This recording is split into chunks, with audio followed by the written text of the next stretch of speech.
Vamos a abrir nuestra Biblia en Santiago capítulo 1. Santiago capítulo 1, y en esta mañana vamos a estar viendo los primeros 4 versículos, y concretamente en estos versículos vamos a ver cómo responder ante las pruebas de la vida. ¿Cómo responder ante las pruebas de la vida? Nuestras vidas están llenas de pruebas. No sé si tú estás pasando por una prueba ahora mismo, acabas de pasar o pasarás, pero algo tenemos seguro. Como creyentes vamos a tener pruebas en esta vida y no hay modo de escape. Podemos tratar de evitarlas, rodearlas, encontrar atajos, salir corriendo, pero las pruebas vendrán como algo inevitable y de hecho bueno en la vida del creyente.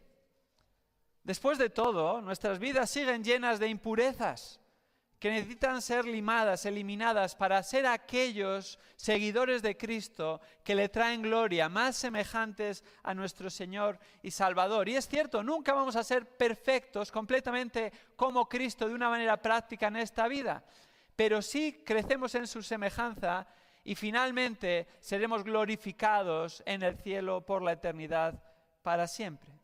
Las pruebas son la fragua que eliminan las impurezas. ¿Qué es una fragua?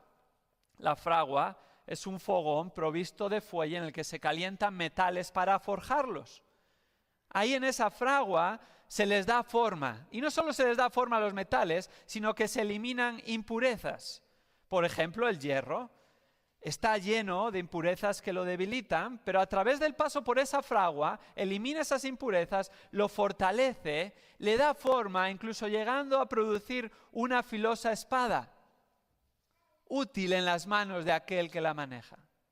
Los creyentes de la misma manera están impurezas que necesitan ser eliminadas y Dios, como el orfebre mayor, en la fragua de las pruebas nos está moldeando, útiles en sus manos para ser más semejantes a Cristo y para serles siervos que le honran. ¿Cómo responder ante estas pruebas? ¿Cuál ha de ser nuestra actitud? En este pasaje en Santiago capítulo 1, versículos 1 al 4, vamos a ver cómo responder ante las pruebas de la vida. Y fijémonos, leámoslo juntos. Santiago capítulo 1, comenzando en el versículo 1, dice: Santiago, siervo de Dios y del Señor Jesucristo, a las 12 tribus que están en la dispersión, saludos. Tened por sumo gozo, hermanos míos, el que os halléis en diversas pruebas, sabiendo que la prueba de vuestra fe produce paciencia, y que la paciencia ha de tener su perfecto resultado, para que seáis perfectos y completos, sin que os falte nada. Este pasaje que acabamos de leer nos muestra cómo responder ante las pruebas. Pero antes de entrar en el mismo pasaje, en los versículos 2 al 4 que dan respuesta a esta pregunta, hemos de observar cómo comienza el pasaje y la epístola de Santiago. Fijémonos, leamos juntos de nuevo el primer versículo. Santiago, siervo de Dios y del Señor Jesucristo, a las 12 tribus que están en la dispersión, saludos. La epístola comienza refiriéndose al autor. El pasaje dice Santiago, y lo describe a continuación como siervo de Dios y del Señor Jesucristo. Bueno, no es tan fácil identificar a Santiago solo por su nombre y por una calificación general de siervo de Dios y del Señor Jesucristo. Santiago en aquella época era un nombre muy común, aún más común que en nuestro tiempo. Pero si hacemos un estudio del Nuevo Testamento, vemos que hay 4 hombres por el nombre de Santiago. 2 de ellos, tan solo 2, pueden ser tomados seriamente como el Santiago que escribe esta epístola. Uno de ellos es Santiago, hijo de Zebedeo y hermano de Juan, mientras que el otro es Santiago, el hermano de Jesús. Este último, el hermano de Jesús es el que es considerado tradicionalmente como el autor de esta epístola, ya que se fecha entre los años 44 y 49, y el otro Santiago, el hijo de Zebedeo y hermano de Juan, había muerto martirizado antes de esta fecha. Así que es bastante seguro afirmar que Santiago, el hermano de Jesús, es a quien se refiere esta epístola, el siervo de Dios y del Señor Jesucristo. ¿Pero fue siempre siervo de Dios y del Señor Jesucristo? En realidad no. Santiago rechazó a Jesús, su propio hermano, y lo rechazó como el Mesías. Él era parte de esa comitiva junto con María, el resto de los hermanos, que vinieron tratando de llevarse a Jesús, pensando que había enloquecido, y trataron de a la fuerza apartarle y que dejase de decir esas cosas. ¿Qué afirmaba Jesús? Soy el Mesías. Y Juan 7:5 dice que Santiago rechazó esta noción. Pero 1 Corintios 15:7 dice que más tarde creyó. Más tarde realmente creyó. Jesús era el Mesías, el enviado de Dios, aquel que quita el pecado del mundo. Y fue de tal manera que su vida fue transformada hasta tal punto que llegó a ser conocido con el apelativo el justo, porque su vida buscaba agradar a Dios en todo. Santiago fue testigo de la resurrección, fue colaborador de los apóstoles, llegó a ser líder de la iglesia en Jerusalén, siendo uno de sus pilares junto con Pedro y Juan. Y Santiago, como la mayoría de los verdaderos seguidores de Cristo en la iglesia primitiva, de sus siervos, murió martirizado en el año 62 de nuestra era. Y murió martirizado por ser siervo de Dios y del Señor Jesucristo. Y este Santiago escribe, como continúa diciendo el versículo 1, a las 12 tribus que están en la dispersión y les saluda. Estas 12 tribus son judíos cristianos, que estaban fuera de Palestina, por eso dice en la dispersión, en la diáspora, y estaban fuera de su país obligados. Ellos no habían decidido irse por su propia voluntad, ni siquiera buscando una mejor vida en otro lugar como hoy en día sucede, sino que como hoy en día también sucede, hay personas que tienen que abandonar su país exiliados a la fuerza por diversos motivos, principalmente políticos o porque su vida corre peligro. En este caso, ellos tuvieron que huir porque estaban siendo perseguidos y principalmente perseguidos por su fe. Perseguidos hasta el punto de que en ese tiempo fueron los judíos creyentes que fueron perseguidos por Herodes Agripa I. Y Hechos capítulo 12 nos habla de esto. Ellos fueron perseguidos, algunos de ellos en medio de esta persecución fueron asesinados, sus casas quemadas, sus posesiones perdidas, tuvieron que abandonar su país, su cultura, su gente, sus posesiones. Y estaban en la dispersión. ¿Qué quiere decir dispersión? Bueno, sabemos por los relatos de esa época que en realidad ellos acabaron totalmente desparramados todo alrededor del Mediterráneo, tanto en el sur de Europa como en el norte de África. Y el Señor, por cierto, usó esa dispersión para el evangelio a todos estos lugares, y el norte de África de nuestra era llegó a ser un lugar donde el evangelio radiaba y donde el cristianismo sentó unas bases sólidas y donde hubo padres de la iglesia y aquellos que expusieron a Cristo. Hoy en día no es el caso, pero el Señor usó incluso esta dispersión para llevar el evangelio a todos los lugares, pero las personas que se vieron afectadas, sin lugar a dudas, sufrieron.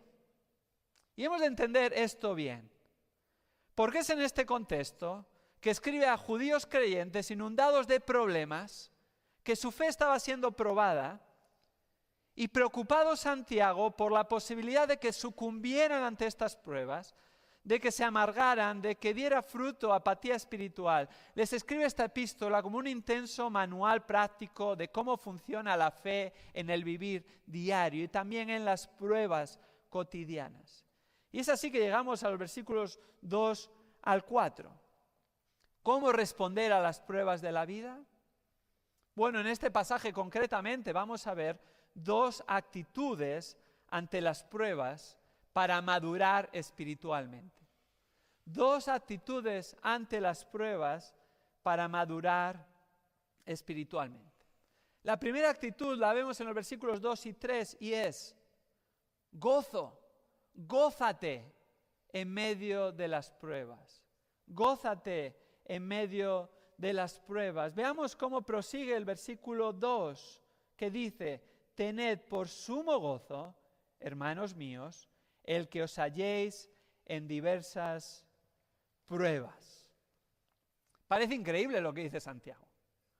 ¿Cómo me voy a gozar en medio de una prueba? Y si entendemos lo que estaba pasando a estas personas, les está diciendo concretamente: regocijaos, no en cualquier prueba, sino en haber perdido vuestras posesiones, en tener que estar en otro país y ante todos los problemas que os inunda, que humanamente hablando parece que no tenéis esperanza.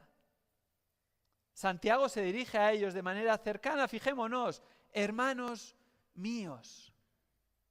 Da un toque personal, de afección, de estima a la exhortación que va a proseguir. Santiago no les habla desde una posición de superioridad. Santiago no les reprocha las luchas y los problemas por los que estaban pasando, ni siquiera sus inseguridades. Les dice: hermanos míos, yo soy uno de vosotros.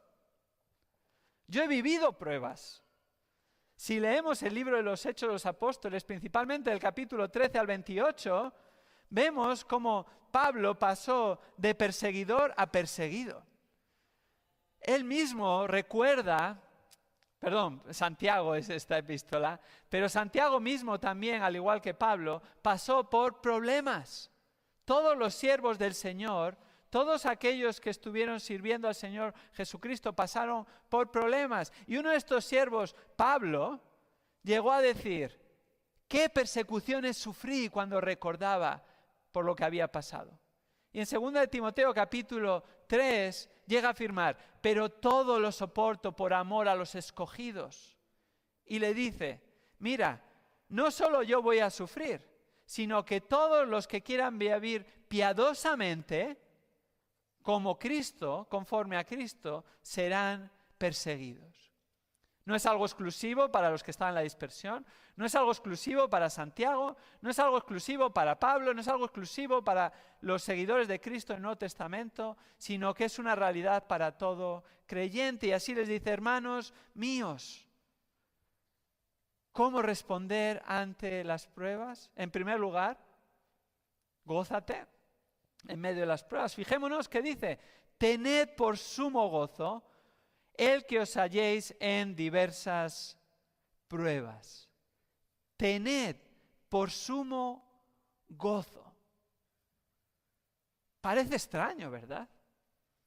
Que debemos de tener gozo, y no solo gozo, sino sumo gozo. Hemos de entender bien lo que está diciendo aquí exactamente. Y comencemos por lo que no quiere decir. No quiere decir que el sufrimiento sea la ocasión para experimentar todo el gozo posible que se pueda, ni quiere decir que el sufrimiento es lo que más disfrutamos en esta vida. La palabra de Dios no nos está llamando a ser masoquistas espirituales que anhelamos sufrir. Y si no sufres, entonces vas a decir: algo pasa en mi vida. No está diciendo eso. No nos está llamando a gozarnos y disfrutar del sufrimiento. A veces yo he escuchado eso, directa o indirectamente. No es lo que está diciendo aquí el pasaje, sino lo que está afirmando es que las pruebas deberían de ser la ocasión para, incluso en medio del dolor, gozarnos. ¿Cómo? Bueno, porque la manera en la que lo expresa significa el verbo considerar, evaluar en nuestra mente, pensar, decidir conscientemente que hemos de responder con gozo. Mucha gente piensa erróneamente: el pasaje no dice siente gozo. No vas a sentir gozo en medio del problema, la dificultad. las pruebas, vamos a sentir tristeza, desesperanza, vamos a sufrir.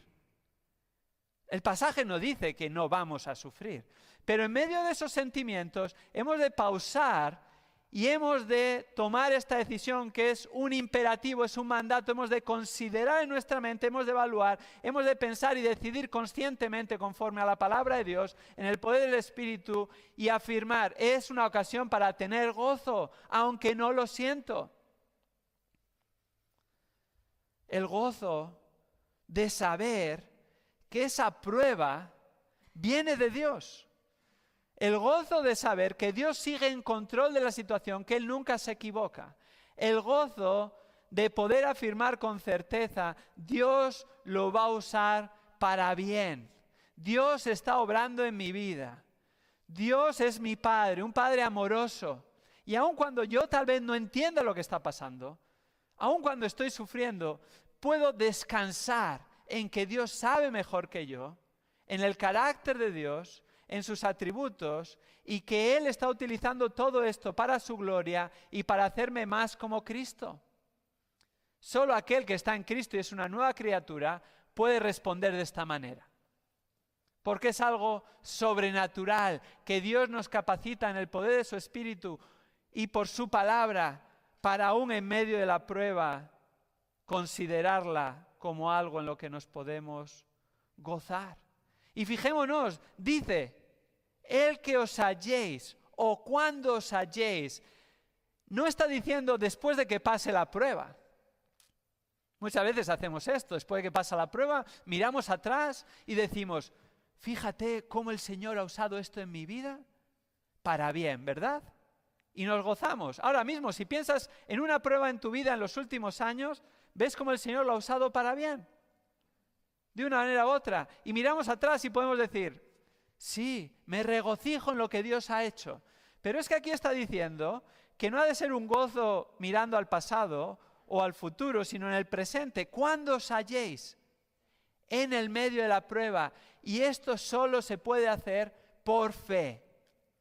Es decir, por confiar en Dios. Porque conocemos a Dios. ¿Es acaso esta la respuesta natural? Por supuesto que no. Pero Dios la produce en nosotros cuando estamos en su palabra, cuando estamos en Cristo, cuando la palabra de Cristo habita abundantemente en nuestros corazones, y Él en medio de la prueba nos permitirá considerarlo y tener gozo, porque le conocemos a Él. Ahora, si nos centramos en nuestras circunstancias, si nos centramos en los problemas, si nos centramos en nuestros sentimientos, si nos centramos en lo que nosotros podemos hacer o dejar de hacer para resolverlo, ¿sabes qué? No vamos a tener gozo. Pero si nos centramos en Dios, en su carácter, en que Él es soberano, si le conocemos más, si reflexionamos en lo que dice su palabra y esta habita abundantemente en nuestros corazones, aún en medio de esa lucha vamos a poder descansar, confiar y aún tener gozo, un gozo sobrenatural que será un testimonio a todos a nuestro alrededor, y podremos apuntar y decir, mira, no soy yo lucho realmente, yo soy como tú, pero Dios me está sosteniendo. Dios me está ayudando, Dios me está dando la perspectiva adecuada y aún en medio de esta situación puedo dar gloria a Dios y puedo gozarme en Dios porque espero en Él y le conozco por medio de Jesucristo. Fijémonos que dice, ¿cuándo os halléis en qué? Cuando os halléis, concluye el versículo 2, en diversas pruebas. Las pruebas vendrán. Y vendrán inesperadamente. De hecho, ese verbo halléis se utiliza en otros dos pasajes del Nuevo Testamento. Solo en otros dos pasajes aparte de este. Fijémonos, uno de ellos es en Lucas 10:30. Y dice lo siguiente. Respondiendo Jesús dijo, cierto hombre bajaba de Jerusalén a Jericó y cayó en manos, o se podría traducir, ahí está el verbo, o se vio rodeado de salteadores. Hasta ahí. El mismo verbo que encontramos en el versículo 2, que es halléis, aquí se traduce por cayó en manos o se vio rodeado. fue inesperado. Está hablando de la parábola del buen samaritano, cuando de repente le asaltan en el camino y no pudo esperarlo ni anticiparlo, y fue algo imprevisto. Fijémonos el otro pasaje donde lo utilizan las Escrituras. Hechos capítulo 27, versículo 41, el mismo verbo, cuando Pablo está en medio de su viaje a Roma, y dice en Hechos 27, 41, pero chocando contra un escollo donde se encuentran dos corrientes, ese donde se encuentran dos corrientes, o donde se vio rodeado por dos corrientes, es el mismo verbo que encontramos en Lucas 10:30 y en Santiago 1:2, que ahí se traduce a Jais. Este barco, de nuevo, repentinamente, aun cuando era pilotado por marineros expertos que surcaban el Mediterráneo a menudo, se vio inesperadamente rodeado y se halló entre dos aguas que le hicieron encallar, y la popa se abría con la violencia del mar. ¿Podemos planificar para las pruebas? No, este verbo nos lo muestra claramente.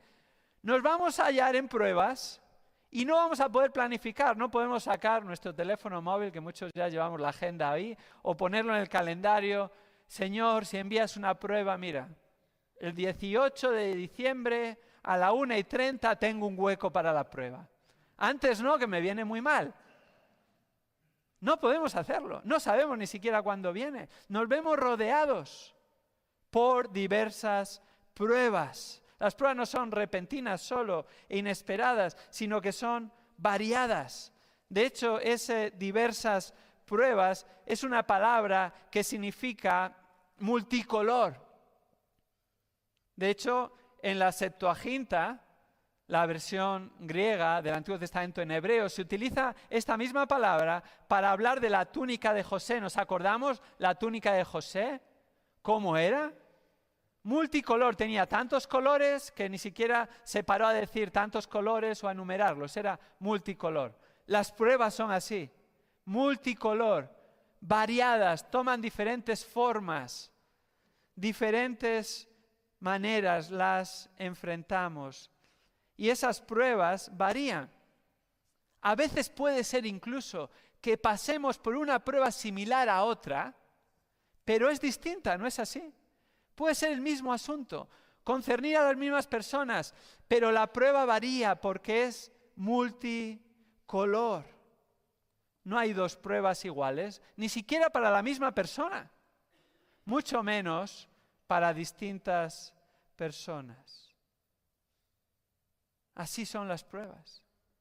Van a venir inesperadamente, variadamente, es una realidad de la vida del creyente, y una prueba ha de diferenciarse de una tentación. Justo en el pasaje, un poquito más adelante, en los versículos 13 al 15, habla de la tentación.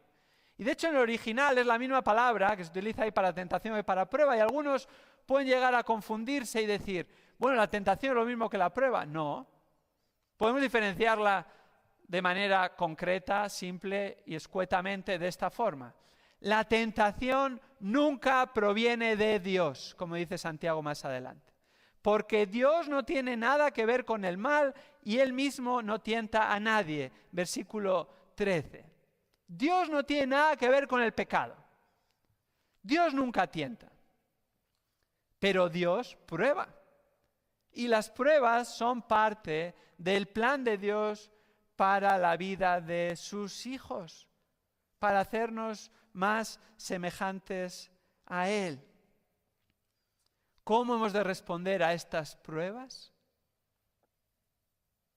Estas pruebas que no necesariamente son fruto del pecado. El pecado trae consecuencias. Eso no es una prueba. Pero las pruebas vienen de parte de Dios y nos pueden llevar a pecar si no respondemos bien, pero no son tentaciones, sino que son una oportunidad que Dios nos da para crecer en nuestra confianza en Él, en nuestro conocimiento de Él y en la aplicación de su verdad en nuestras vidas. Una cosa es decir algo y otra es hacerlo, ¿verdad? Hoy en día se oye mucho, incluso entre los políticos. Hay una frase que les gusta mucho decir, sobre todo para el resto. Una cosa es predicar y otra es dar trigo. Bueno, totalmente descontextualizado esas palabras. Se ha vuelto un refrán en el cual se usa para echar piedras al resto. Cuando estaban en la oposición decían esto y lo otro, pero ahora que están ahí, ¿qué han hecho? Bueno, en realidad, el creyente no hemos de ser como los políticos, sino que aquello que creemos, aquello que afirmamos, por la gracia de Dios, en dependencia de Él, cuando llegan los momentos clave en los que somos probados, ahí se ve si realmente lo creemos o no, o cuánto lo creemos o no. Y la realidad es que nunca respondemos perfectamente, y las pruebas nos bañan de humildad porque a veces pensamos que estamos más firmes de lo que creemos, y cuando llega el momento clave, hemos de reconocer, Señor, pensaba que era más espiritual, ¿verdad? Pensaba que era más maduro, pero no lo soy. Gracias, Señor, porque esta es una oportunidad para darme cuenta. Gracias porque quiero someterme a ti. Ayúdame a responder de una manera que te trae honra y gloria. Quiero ser más semejante a Cristo, y el verdadero creyente tiene este anhelo y tiene este deseo. Y aún en medio de la prueba, Dios es glorificado. ¿Qué hacemos ante las pruebas? ¿Vamos a tener una actitud de gozo con esta perspectiva adecuada o nos vamos a quejar? Y la queja es lo que nos va a caracterizar. No solo a quejar, sino que la queja va a llevar a la amargura. Y nos vamos a amargar nosotros, vamos a tener amargura contra los que están a nuestro alrededor y luego incluso contra Dios. Esa no es una respuesta que honra a Dios. En lugar de quejarnos, hemos de considerar la prueba como parte del plan de Dios para nuestra vida. ¿Creemos esto realmente? Hemos de estar confiados que Dios está al control y está haciendo todo de acuerdo a su buena, perfecta y agradable voluntad. ¿De verdad pensamos esto cuando estamos en medio de la prueba? Hemos de centrarnos en Dios y su carácter, no en nosotros y nuestras circunstancias. La prueba es la ocasión ideal para crecer espiritualmente. Y hemos de reconocerlo, tantas veces estamos distraídos con tantas cosas y en ocasiones Dios tiene que captar nuestra atención.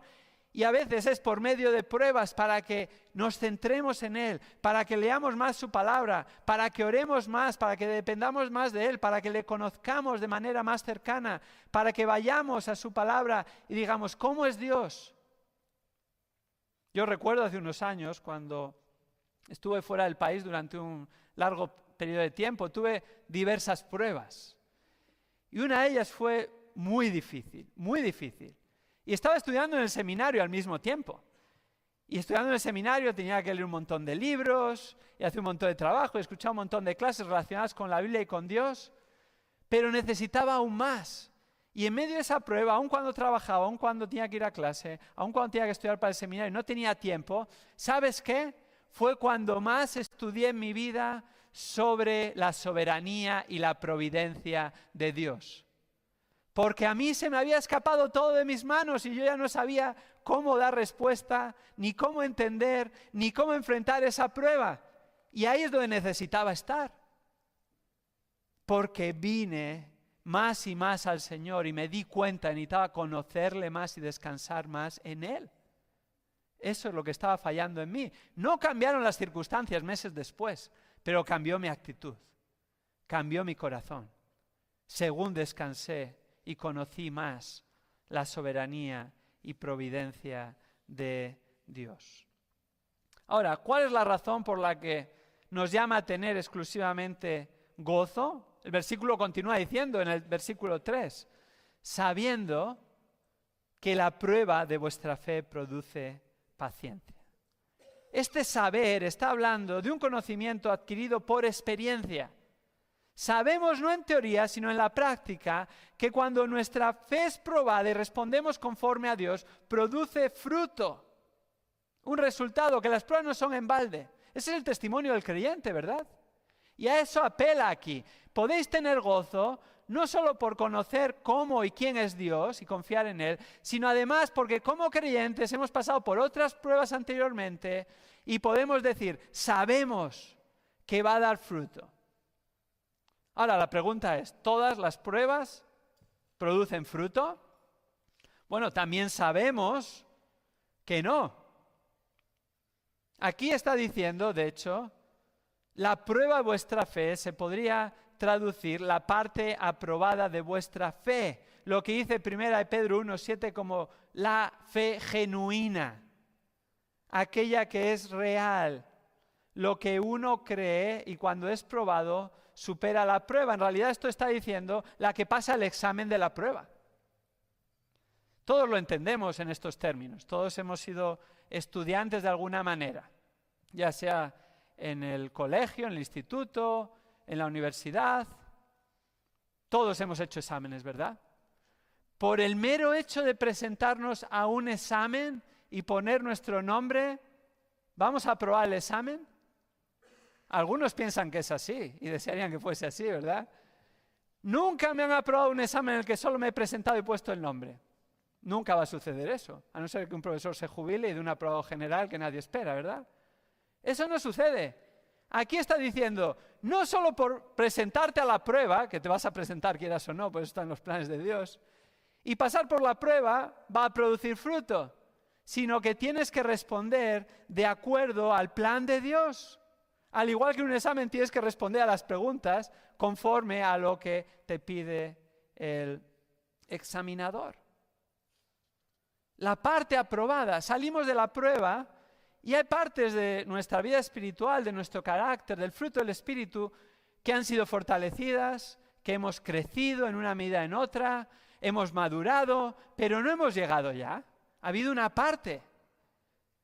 Pero nadie en esta vida se gradúa con honores a la primera prueba, ni a la segunda, ni a la tercera, ni a la quinta. Estamos aquí toda esta vida siendo santificados a la imagen de Cristo. Solo seremos graduados en la eternidad, cuando vayamos a la presencia del Señor, lo que la Biblia explica como glorificación. Seremos como Cristo. Ya no tendremos pecado. Ya no habrá más dolor. Ya no habrá más sufrimiento. Ya no habrá más pruebas. Ya no habrá más pecado. Pero mientras estamos aquí, el anhelo es estar allí. Pero mientras estamos aquí, el anhelo es serle agradables, como Pablo afirma en 2 de Corintios capítulo 5. Y cuando superamos la parte de la prueba, la parte de nuestra fe en el Señor, entonces ¿cuál va a ser el resultado? Versículo 3. Produce paciencia. Se refiere a resistencia. Esta es la imagen de estar bajo una pesada carga. Y en lugar de dejar la carga y salir corriendo, permaneces bajo ella. Es lo que está afirmando aquí. El resultado de enfrentar las pruebas, superarlas en el Señor, es una resistencia que crece progresivamente. ¿Te has fijado alguna vez en la resistencia que tiene el acero inoxidable?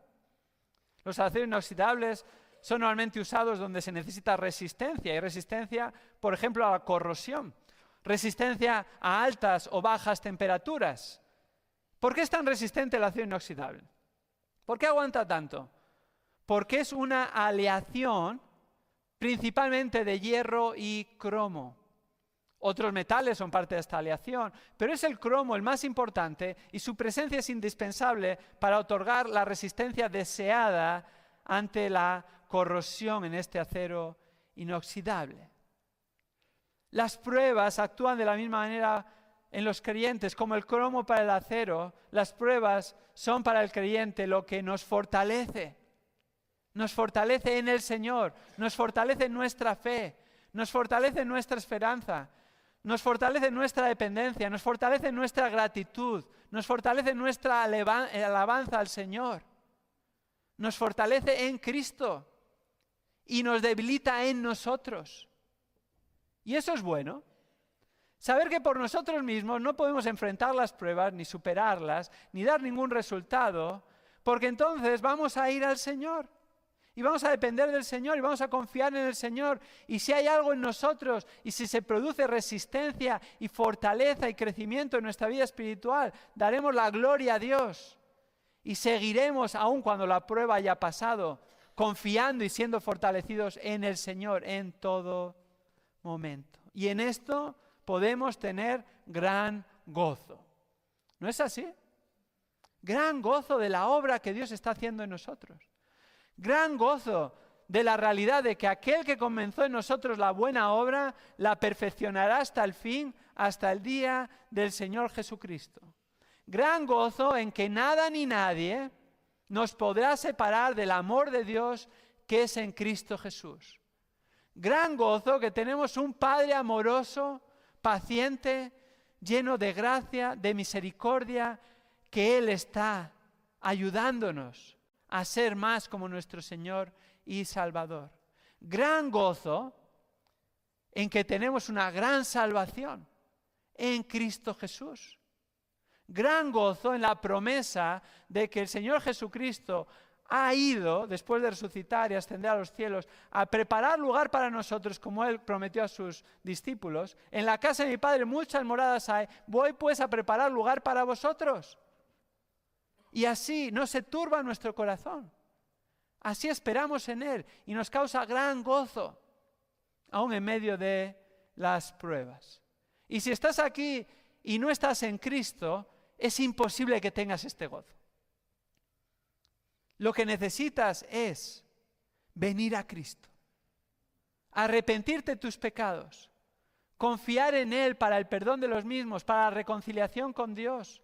Y la única manera es abrazándote a Cristo, por gracia, por medio de la fe. Y esto no de nosotros, pues es don de Dios, no por obras, para que nadie se gloríe, afirma Efesios capítulo 2, versículos 8 y 9.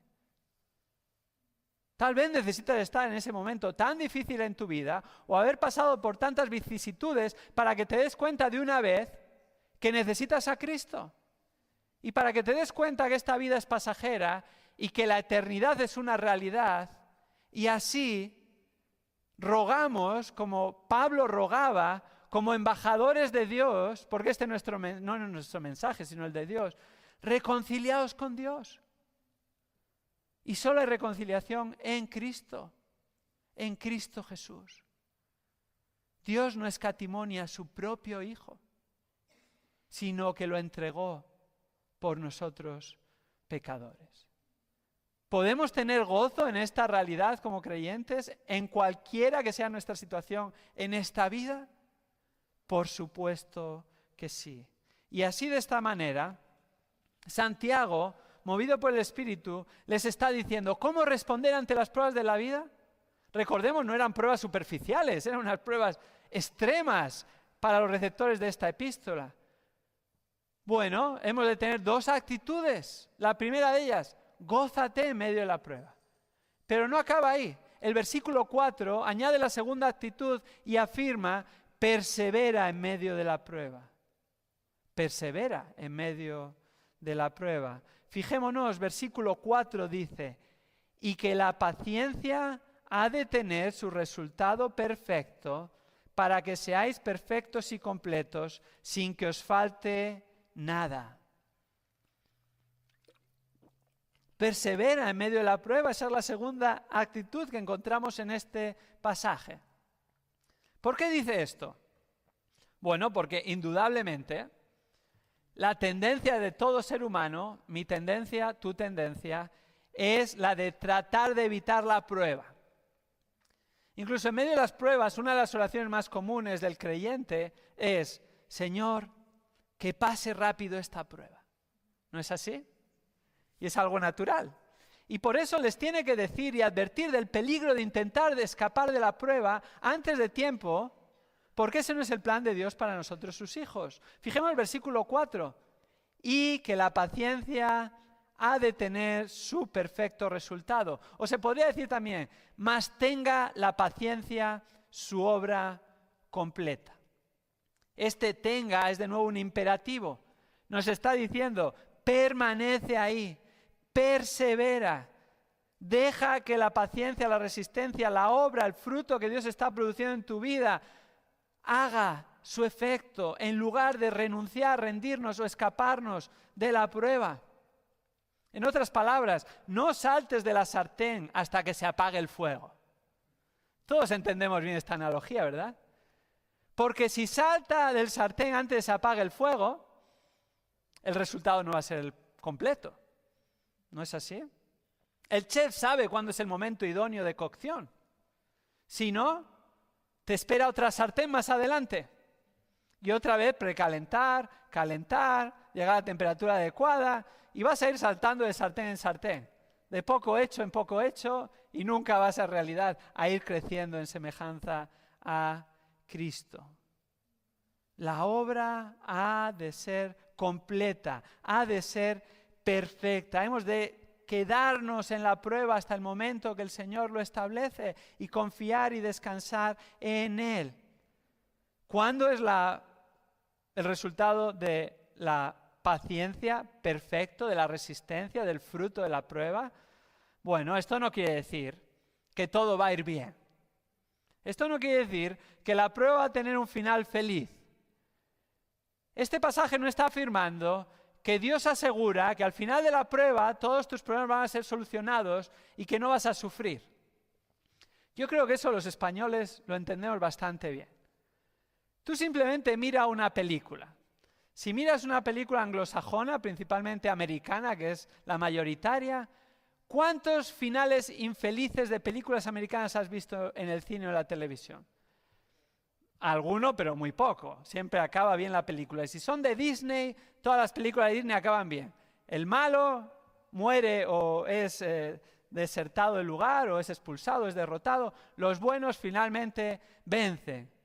El príncipe se casa con la princesa y colorín colorado, este cuento se ha acabado. Y a veces pensamos así ingenuamente como creyentes. No se está refiriendo a eso con perfecto. Tú ves una película española, que tristemente muchas de ellas ya ni se pueden ver por el contenido que tienen. Ahora te pregunto, ¿cuántas películas españolas tienen un final feliz? Muy pocas o ninguna, realmente, porque tenemos esa tendencia. Bueno, aquí no es que tenemos que irnos a un extremo o a otro, sino tenemos que tener realmente el pensamiento de lo que Dios dice aquí. ¿Qué significa este perfecto? Ese es el kit de la cuestión. ¿Qué es este perfecto resultado? Bueno, esta palabra se usaba para hablar de animales que habían completado su fase de crecimiento, que habían llegado a la madurez. En otras palabras, que habían pasado por ese proceso de crecimiento hasta llegar al fin deseado, la madurez. Este es el resultado perfecto. No que todo va a ir bien, ni que todo va a ir mal. Eso depende del Señor y de su plan. Significa que el resultado va a ser madurez espiritual. Como el animal al que se refiere, y se usa esta palabra generalmente en el Nuevo y en el Antiguo Testamento, madura y llega a ser lo que se supone que tiene que llegar a ser, sin ser perfecto. Así los creyentes llegamos a desarrollarnos en todas nuestras partes, en todas nuestras características, en todo lo que el Señor espera de nosotros y principalmente en el fruto del Espíritu. Tal vez hay una prueba que nos va a permitir crecer en paciencia. Vamos a crecer en esa paciencia. Otra en gozo, otra en dominio propio, otra en amor o una mezcla de estas. ¿Vamos a ser perfectos en alguna de estas áreas? No, pero vamos a madurar. Vamos a ser más semejantes a Cristo. Y escucha bien, la madurez no depende exclusivamente de los años, sino de cómo hemos crecido en medio de las pruebas. Puede haber personas de menor edad mucho más maduras espiritualmente y personas de mayor edad que han malgastado su vida y no han respondido de acuerdo a las pruebas que el Señor ha enviado y están más inmaduros. Lo ideal y lo natural es que el creyente, según va creciendo, con los años en Cristo, según llega a los años finales de su vida, sea más semejante a Cristo, pero no por los años, sino porque ha tenido más tiempo y más oportunidades para que el Señor vea en su vida y según ha respondido de esta forma, perseverando en las pruebas, el Señor ha producido más fruto para su gloria. El texto continúa diciendo y finaliza: para que seáis perfectos y completos, sin que os falte nada. De hecho, la primera palabra es la misma que la anterior. Está hablando de madurez. Pero la segunda, completo o cabal, se está refiriendo no solo a una madurez general, sino de nuevo esta palabra se solía utilizar para describir animales y los animales que se daban en el sacrificio, en el altar, que tenían todos sus órganos. No solo que habían llegado a una madurez, sino que tenían todos sus órganos. ¿Os acordáis en el Antiguo Testamento como una de las cuestiones que Dios traía y confrontaba a su pueblo con ella era: mirad, me traéis a la perniquebrada o a la ciega? ¿Por qué? Porque no estaban cumpliendo lo que Dios esperaba de ellos. Le faltaba una parte de los miembros. En este caso lo que está diciendo es que hemos de crecer en madurez como un conjunto, ¿verdad? Pero de manera particular en cada área de nuestra vida. Es una obra que el Señor produce y solo lo hará cuando perseveremos en medio de la prueba, la paciencia de tener su perfecto resultado. En el mes de julio del año 480 a.C., aconteció uno de los momentos cumbres de la historia de la humanidad. El imperio persa dominaba gran parte del mundo conocido y bajo el empuje de su rey Jerjes, hijo de Darío, sometieron y pacificaron la mayor parte de las naciones del mundo antiguo. Y los únicos que se oponían a ellos eran las ciudades griegas. Así que en ese año, 480 a.C., Jerjes se dispuso a ocupar la península helena y movilizó un gran ejército. Un ejército que los historiadores dicen iba desde los 250.000 a los 2 millones de soldados. Parecía inevitable la derrota de los griegos. Los griegos solo tenían 7.000 soldados. Pero el rey espartano Leónidas se dispuso a hacer frente a este tremendo ejército. Y 7.000 hombres le parecieron muchos y dijo: no, solo voy a tomar 1.400. Y voy a tomar estos 1.400 y vamos a salir al encuentro de estas tropas persas. La mayoría pensaríamos: está loco. Y vamos a ir a este lugar, al paso de las Termópilas. Un paso estrecho que por un lado estaba un acantilado y por el otro el mar, lo cual hacía que la batalla fuese más igualitaria en el número de hombres. Perdieron la batalla. Más de 1.000 de los 1.400 murieron, pero resistieron. Consiguieron deshacerse de 20.000 hombres del ejército enemigo y aunque perdieron esa batalla, esto produjo perseverancia, resistencia en el resto de las ciudades griegas y al final de esos meses de lucha encarnizada no pudieron conquistar la península helena. Perseverancia. Pero la perseverancia de la que estamos hablando no es una perseverancia humana. No quiero que salgas de aquí motivado en ti mismo. Bueno, si pienso positivamente, si soy lo suficientemente fuerte, si creo todo va a ir bien, si en lugar de esperar que los problemas vengan a mí, yo voy a ir a los problemas. Eso no es lo que está diciendo este texto. El ejemplo supremo es Cristo. ¿Cómo perseveró Cristo en medio de la prueba? Allí en el jardín de Getsemaní, recordamos en Marcos capítulo 14, cuando estaba enfrentando la muerte inminente y oró ante el Padre Celestial: Padre, si es posible, pase de mí esta copa, pero no se haga mi voluntad, sino la tuya. Y antes de eso afirmó: Padre, para ti todas las cosas son posibles. Jesús conocía bien a su Padre Celestial. Jesús era Dios y comparte todos los atributos divinos. Y él sabía, puede hacer lo que quiera, puede eliminar esto inmediatamente. ¿Es el mismo Dios hoy en día como sus hijos? Sí, es lícito orar: Señor, tú lo puedes todo, por favor, líbrame de esta situación. ¿Es lícito? Confiamos realmente en que Dios lo puede hacer si quiere, pero vemos también a continuación decir: pero no se haga mi voluntad, sino la tuya. ¿Qué hizo Jesús después de tener la actitud adecuada? Perseveró. Se levantó de orar y ya venían a por él, encabezados por Judas, el traidor, con soldados, con antorchas, con multitudes, con falsas acusaciones, y él se dirigió hacia ellos porque estaba preparado para enfrentar el plan perfecto de Dios para su vida, confiando en él plenamente. Jesús perseveró. ¿Tenía sentido esa prueba?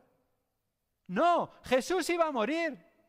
Fijémonos si tenía sentido que Pedro, cuando le anunció Jesús, como al resto de los discípulos, que iba a morir, y aun cuando les anunciaba, les decía, pero voy a resucitar, ¿qué le decía? Señor, no puedes hacer esto. Y trataba de reconvenirle, porque nosotros en nuestra mente pensamos que sabemos mejor que Dios. No somos distintos a Pedro. No solo eso, sino que cuando vino a prenderle, Pedro de nuevo, ¿qué hizo? Desenvainó la espada y trató de defender a Jesús como si Dios no supiese que el plan era ese y era el mejor. Así somos nosotros muchas veces en medio de las pruebas, ¿no es así? Señor, no tiene que pasar esto y voy a hacer todo lo posible. Señor, necesitas mi ayuda tal vez. No, perseveremos, confiemos en el Señor, descansemos en Él. El plan de Dios siempre es perfecto. ¿Qué pasó con Jesús? Murió. Fue sepultado. Resucitó al tercer día. Apareció a muchos. Ascendió a los cielos. Y un día volverá. ¿Y si Jesús no hubiera muerto en la cruz del Calvario? Nosotros no tendríamos el perdón de pecados, ni la reconciliación con Dios, ni ahora seríamos sus hijos. ¿Cuál es el mejor plan? Siempre el de Dios. Aunque nos pueda parecer, desde nuestra mente finita humana, que no tiene sentido. ¿Cómo hemos de responder ante las pruebas? Gozándonos en medio de las pruebas, perseverando en medio de las pruebas. Y escucha bien, las pruebas no son tan solo sufrimientos. A veces las pruebas son desafíos, son retos, pero sean como sean las pruebas, siempre son oportunidades para crecer en semejanza a Cristo. David Brainerd fue un misionero en India. Sería uno de los muchos misioneros anónimos en la historia de la Iglesia, pero dejó de ser anónimo porque Jonathan Edwards, el gran teólogo americano, escribió un libro que se llama La vida de David Brainerd. Y en este libro relata cómo este siervo de Dios sufrió numerosas pruebas. Solo voy a citar algunas de las que acontecieron en su vida. Fijémonos, perdió a su padre con 9 años. Su madre falleció con 14. Fue a estudiar a Yale, que en aquel tiempo era un seminario, y fue expulsado y no pudo llegar a ser pastor como quería. A la temprana edad de 20 años, sufrió tuberculosis durante 7, y en medio de ese tiempo, al no poder ser pastor, fue a la India como misionero. Allí en la India vivía pobremente, dormía encima de un montón de paja, no tenía pan para comer, de hecho tenía que viajar más de 20 kilómetros solo para tener pan, que cuando llegaba a su destino ya estaba duro para el resto de los días. Y vivió una vida tremendamente, de un punto de vista humano, hablando, desdichada. Pero qué gozo tenía. Y perseveró sirviendo y siguiendo al Señor. ¿Cómo pudo hacerlo? Porque tenía la perspectiva adecuada, porque confiaba en el Señor y porque no vivía la vida en su propia fortaleza, sino en la de aquel que le había salvado. Y decía esto, y cito: tales fatigas y dificultades me han servido para alejarme de la tierra y hacer el cielo más dulce.